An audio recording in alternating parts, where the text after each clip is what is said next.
పరిశుద్ధ గ్రంథంలో మత్తయి సువార్త 1వ అధ్యాయము 21వ వచనం చూసుకున్నాము. ఆమె ఒక కుమారుని కనును, తన ప్రజలను వారి పాపముల నుండి ఆయనే రక్షించును కనుక ఆయనకు యేసు అనే పేరు పెట్టుదనెను. ఇదిగో కన్యక గర్భవతి అయి కుమారుని కనును, ఆయనకు ఇమ్మానుయేలు పేరు పెట్టుదురు అనే మాట పరిశుద్ధ గ్రంథంలో చూస్తున్నాం.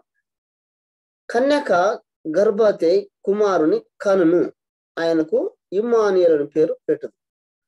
అయితే కన్యక అనగా ఏ పురుషుని ప్రమాయం లేకుండా మరి ఈ యొక్క మరియమ్మ మరి యేసుక్రీస్తునికి జననం ఇచ్చినట్లుగా మనం చూస్తున్నాం కన్యక. అయితే ఈ లేఖనాల ప్రకారం చూస్తే మరి యెషయా గ్రంథంలో కూడా మరి యెషయా ప్రవక్తతో కూడా ముందుగానే యేసుక్రీస్తు పుట్టక ముందు 700 సంవత్సరాల ముందే ఆయన ఒక యెషయా తోటి మాట్లాడుతున్నాడు. ఏమనంటే 53వ అధ్యాయము 2వ వచనం చూస్తే ఏమంటున్నట్టే, లేత మొక్క వలెను ఎండిన భూమిలో మొలిచిన మొక్క వలెను అతడు ఆయన ఎదుట పెరిగెను, అతనికి స్వరూపమైనను సొగసైనను లేదు, మనం అతన్ని చూచి అపేక్షించినట్లుగా అతని అందు స్వరూపము లేదంటారు.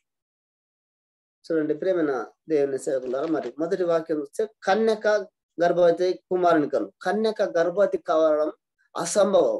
ఈ దినాలు చూస్తే కన్యక గర్భవతి ఎన్నో రకాలుగా అపోహలు, ఎన్నో రకాలుగా చెడుగా అనుకుంటాం. కానీ ఆ కన్యకనే దేవుడు ఎందుకు ఏర్పరచుకున్నాడు చెప్పి ఇక్కడ మనం టాపిక్. అయితే ఈ యెషయా గ్రంథంలో కూడా మరి ఏమంటారంటే, లేత మొక్క ఎండిన భూమిలో మొలిచిన మొక్క. ఎండాకాలం ఎండిన భూమిలో మరి మొక్క మొలచడం అసాధ్యం. అదేవిధంగా ఒక కన్యక గర్భం ధరించడం కూడా అసాధ్యం. అయితే అసాధ్యమైనవి దేవునికి సుసాధ్యము, అంటే సఫలం. మనుషులకు అసాధ్యం కానీ దేవునికి సమస్తము సాధ్యం అని చెప్పి వాక్యం సెలవిస్తుంది. మరి మొదటిగా చూస్తే ఈ కన్యకనే దేవుడు ఎందుకు ఏర్పరచుకున్నాడు?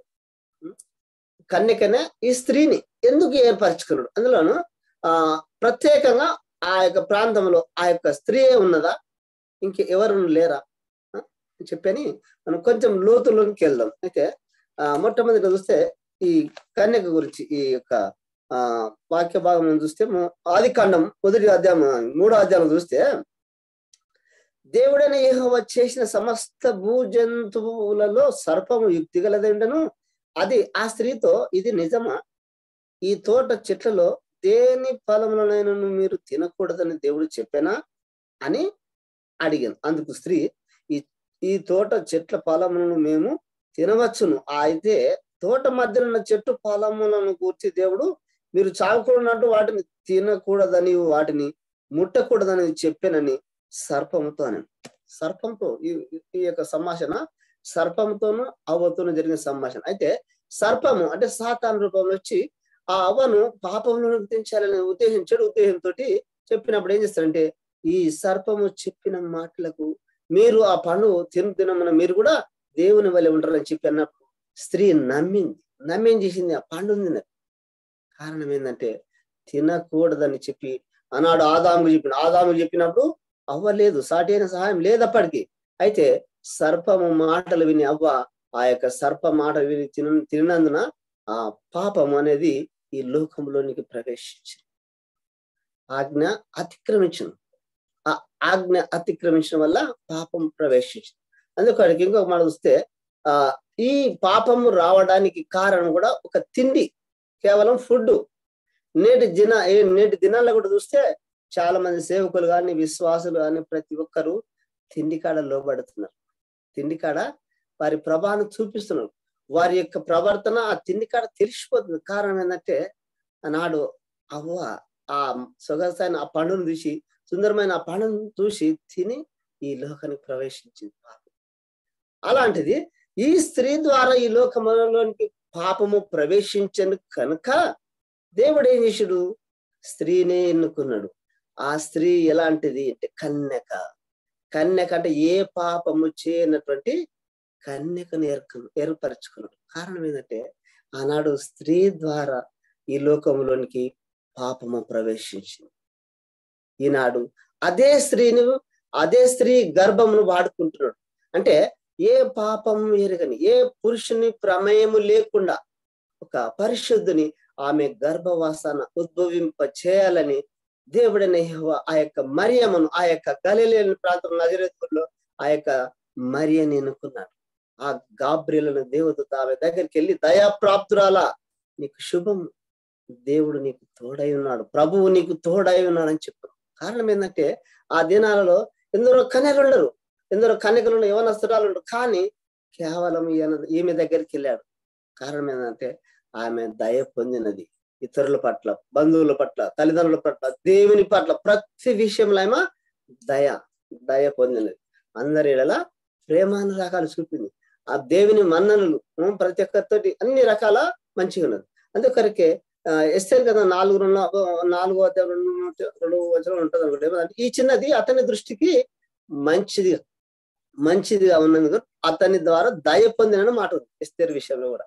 అదే రీతిగా ఆ యొక్క మరియ ఆ యొక్క ప్రాంతంలో దేవుని దృష్టికి, మనుషుల దృష్టికి దయ ప్రాప్తులుగా ఉన్నది. కాబట్టి ఆ గాబ్రియలు దూత ఆమె దగ్గరికి వెళ్ళి, దయాప్రాప్తురాలా నీకు శుభం, ప్రభువు నీకు తోడై ఉన్నాడని చెప్పి సెలవిస్తుంది. అయితే ఇంకొక మాట చూసుకొని ఇక్కడ మరి గలతీ పత్రిక చూస్తే 4వ అధ్యాయం 4లో చూస్తే, అయితే కాలము పరిపూర్ణమైనప్పుడు దేవుడు తన కుమారుని పంపెను. కాలము పరిపూర్ణమైనప్పుడు దేవుడు తన కుమారుని పంపెను. ఆయన స్త్రీ యందు పుట్టి, చూడండి ఇక్కడ కూడా ఆయన స్త్రీ యందు అంటే కేవలం పురుష ప్రమేయం లేదు, స్త్రీ యందు. కారణం ఏంటంటే ఆయన ఈ పేరు రావడానికి, ఈ పరిశుద్ధ గ్రంథం పైన పరిశుద్ధ గ్రంథం అని పేరు రావడానికి కారణం కూడా పరిశుద్ధము. ఇక్కడ కూడా ఏంటంటే స్త్రీ యందు పుట్టినవాడు, కేవలం స్త్రీ యందు పురుష ప్రమేయం లేకుండా పుట్టినవాడు ప్రభు అయిన యేసుక్రీస్తు. అందుకొరకే ఈయన పరిశుద్ధమైన దేవుడు, సకల రాజ్యములకు దేవుడు. ఈయన యందు ఏ దోషము, ఏ కపటము, ఎలాంటి మద మస్త కామ క్రోధములు లేనివాడని చెబుదు చేయనది. అయితే అనులు అంటారు, కాదు అట్లా ఇట్లా ఎన్నో నానా రకాలు అంటారు, కానీ అది సరైనది కాదు. ఇక్కడ కూడా ఏమంటుంటే స్త్రీ యందు పుట్టినాడు. యోబు గ్రంథం 14వ అధ్యాయం 1వ వచనం చూస్తే స్త్రీ కనిన నరుడు అంటాడు. అక్కడ యోబు గ్రంథం 14వ అధ్యాయం 1వ వచనం చూస్తే స్త్రీ కనిన నరుడు అంటే స్త్రీ, కేవలం స్త్రీ, పురుష ప్రమేయము లేకుండా. మన యెషయా గ్రంథంలో సెలవిచ్చిన ప్రకారం ఏమంటాడు, లేత మొక్క వలెను, ఎండిన భూమిలో మొలిచిన మొక్క వలె.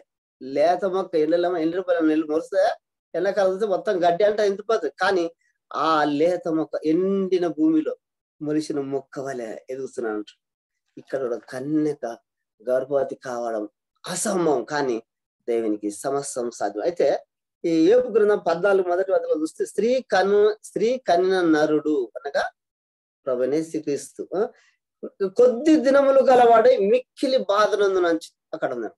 కొద్ది దినములు అంటే ఆయన ఉన్న దినములన్నీ ఈ లోకముల 33.5 సంవత్సరాలు.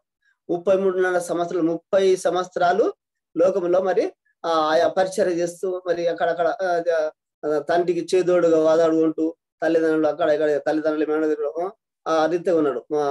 అయితే 3.5 సంవత్సరాలు మాత్రము ఈ లోకములో వాక్య పరిచర్య చేశాడు.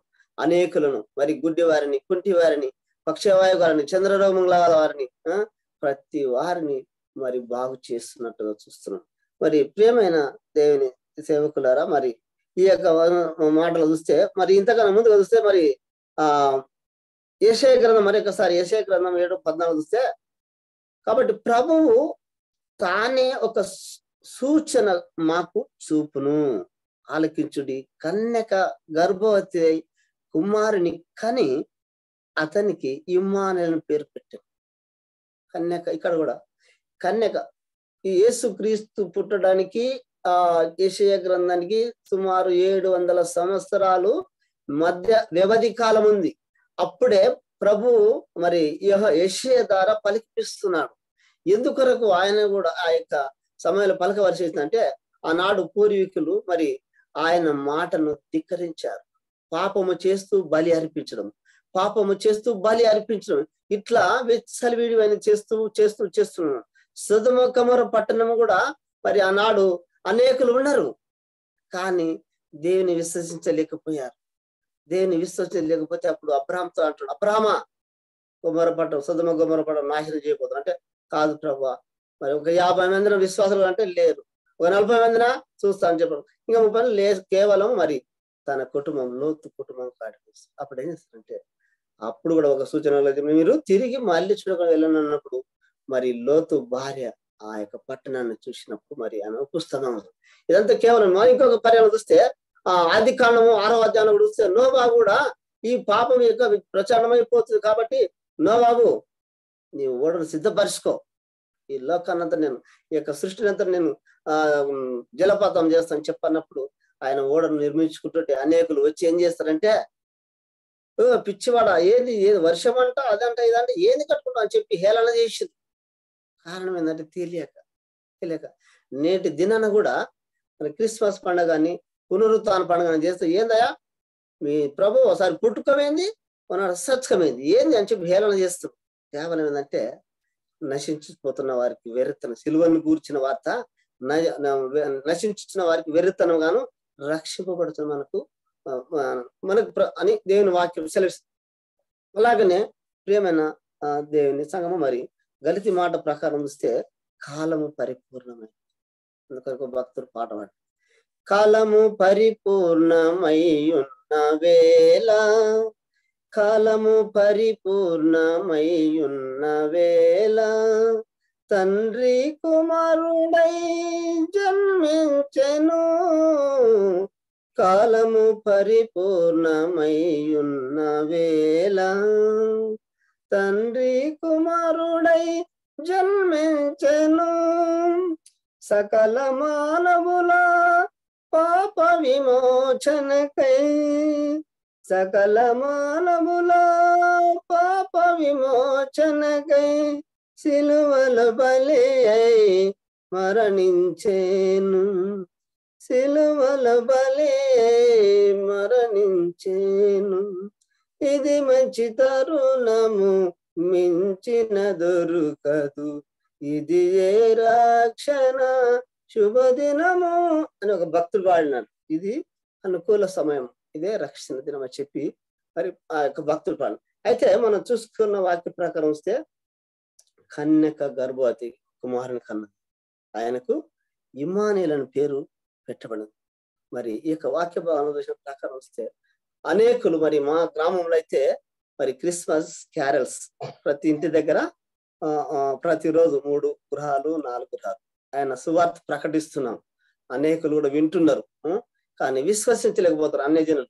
ఎందుకంటే వాళ్ళది ఏముందంటే, వీళ్ళకి పిచ్చిపట్టి వీళ్ళు దేవుని కాడికి అని చెప్పారు. కానీ మనకేమనిపిస్తుంది, ఈ మనుషులు నిత్య నరకాగ్నికి గురవుతారు కదా అని చెప్పి మనం చాలా మంది చిన్నగా చూస్తారు. మనం ఏంటంటే ఈ లోకమందు ప్లస్ పరలోకమందు 2 విధాలు మనకు తెలుసు. కానీ అన్ని జనులు ఏం చేశారు, కేవలం వారు మంచిగా ఫుడ్ కానీ ఇండ్లు కానీ అన్ని రకాల మేలు ఉన్నారు, కానీ మనం ఓళ్ళపైన జాలుతారు. కళ్ళు మూస్తే నరకాలు వెళ్తారు, మనం కళ్ళు మూస్తే పరలోక రాజ్యం వెళ్తాం. కానీ అని చెప్పి మనం ఇట్లా అనుకుంటే మన మీద వాళ్ళు జాలు చూస్తారు, మనమేమో వాళ్ళ మీద జాలు చూస్తాం. వాళ్ళకు వాక్యం ఎట్లా బోధించాలి. నేను పోయి ఊర్లే సువార్త చెప్పకపోతే, కదా మాకు ఇంటికి ఒక దేవుడు ఉన్నాడా, మళ్ళీ మీ దేవుని ఆడబెట్టుకుందాం ఆ కొత్త దేవుని అని అంటారు. అయితే అంటే నేను కిష్టంపల్లి సేవా పరిచయం చేస్తున్నాను. మాకు ఆ యొక్క సంఘాన్ని గురించి, మా యొక్క నేను వెళ్తున్న గ్రామాన్ని గురించి, ప్రత్యేక వాటి గురించి మీ ప్రార్థన జ్ఞాపకం చేసుకోవాలని చెప్తూ ఈ వాక్యం ఇంతతో ముగిస్తాను. దేవుడు తన వాక్యం దీవించిన గాక.